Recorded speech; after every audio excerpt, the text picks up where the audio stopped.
What's up, my friends? Matt Prince from Royal Fitness and StrengthCoachSecrets.com. In the Beast Lab today, doing a little bit of Q&A answering. Now, there's been some questions pop up through the week. First one I'm going to cover today is about shoulder injury and return back into bench pressing and doing upper body work and pressing work and all that stuff.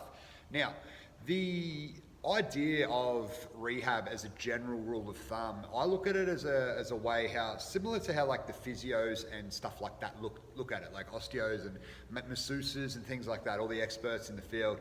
I've had a lot of injuries over my journey, and I've had them treated through these kinds of people, right? And generally like osteos and masseuses and stuff like that are my first go-tos. If it's a rehab-based thing, you know, you might need to see a physio or something like that to return to play, or if you're post-surgery or whatever it is. But generally I recommend osteos as the first go-to. And when you obtain an injury, the first thing you want to do is get it treated and know what it is. Like that's my first thing. It's like, I need it diagnosed, right? Because I have a good understanding of the body and how it works. Like I generally diagnose a lot of the things myself in my head, and then say, hey, these are the symptoms I've got, without telling them what my diagnosis is personally. And then they'll say, hey, look, it's this or that. You know, it might be a bicep impingement or a rotator cuff strain or something like that in terms of the shoulders. And once it's diagnosed, then you know, hey, this is what I can play with. And they'll generally tell you, hey, this is what you can play with. This is what you should avoid. This is what you can do. And you know, we take it from there. Now, in any case, whatever injury it is, if it's soft tissue, like if you've got a broken bone, you need to let that shit heal. But I'm talking soft tissue stuff or muscular based stuff. And if you look at it from that point of view, let's say you strained, you know, your bicep tendon. Okay, it's, you know, it might be 3 to 4 weeks before it comes back to perfect health. But there is a few things that you can do to help that. And one of them is make sure it's moving properly, right? First and foremost. So how do you make something move properly? Your shoulder, I look at the shoulder blade as one of the keys to moving the shoulder properly. So if you look at like the back of my shoulder, as I press, when I'm in this position, it's all squeezed together, it's packed in. As I open up, my shoulder blades move and then they can pull back together. Scapular movement is very, very important in terms of like just general shoulder health, and also returning back to doing the things you want to do. Let's say you want to bench press, right? It's a fixed shoulder blade position, so your shoulder blades aren't moving and you're pressing away, okay? When your shoulder blades aren't moving, that's fine. That's actually really safe for a bench press, and I'd recommend training like that. But if you constantly train like that and you don't have movements that are allowing the shoulder blade to move freely on top of your program or as accessories in your program, there's going to be issues because there'll be imbalances. Now everything's packed back, your shoulder blades don't move as well. All right, so you might need to add in things like you know, scap push-ups and things like that as part of your warm-up. That's something we do at Royal. You know, single arm presses with kettlebells, like that can be really, really good. Landmine pressing, push-ups in general. Push-ups are fucking amazing. Do push-ups, they're very good for you. So all of these things, if you don't have good moving scapulas, you're gonna have bad shoulder health, right? Just as a general rule. If you have an imbalance in your front to back, let's say you know, one of the gym bros is always benching, and you know, like I've been this guy, so I'm not teasing you right now, but you don't want to be this guy, right? You want to fix that shit as quick as you can. Let's say your shoulders roll in, you got internally rotated shoulders like this, your pecs are super strong, super tight, shoulders roll in like that.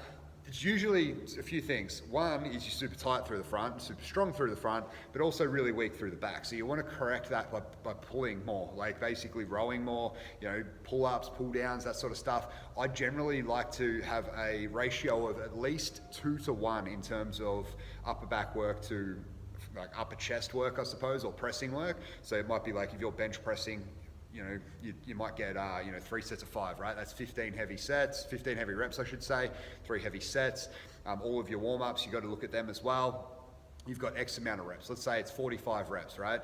For the rows, you want to make sure you're hitting at least twice the amount of that. And you can do that in different ways. You know, it might be pull-aparts, it might be rows, all of the stuff, as long as you're getting double the amount. Now, one other thing that I'll say is I like to have a 1 to 2 ratio in vertical pulling and horizontal pulling. Okay, so, and by 1 to 2, I mean, you know, you might do pull-ups or lat pull-downs as 1, and then you'll double that in horizontal pulling, whether it's, you know, rear delt work or row work or whatever it is. And the reason for that is when you strengthen your lats in that terms of like pull-up position, especially when you double overhand in a pull-up or a lat pull-down, it's further internal rotation, so it actually adds to the problem, right? Especially if you're doing it like how you sort of should, I suppose. If you're leaning back a little bit, it sort of turns into a row, so it's a bit different. But if you're doing it properly, it's still going to help internally rotate the shoulders long term. So you want to make sure that you're rowing a lot more than you're pressing. You want to make sure that you're rowing more, or at least twice the amount of as what you're lat pull downing or pull upping in that overhand position, and making sure that you've got the correct balance there.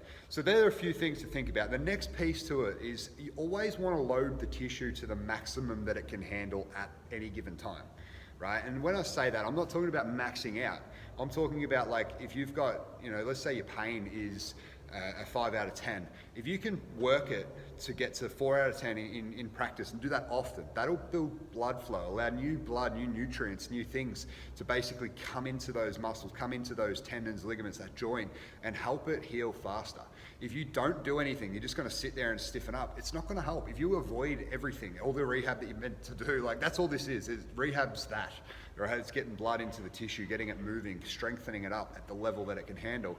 You might be a 150 kilo bench presser, but you might only be doing your rehab with a bamboo bar and 2/8, so it's like, 20 kilos, right? That's an example of stuff that we start with back at Royal. But if you're at home, it might just be literally getting bands and doing like really light flies or really light presses to get some blood flow and movement in there.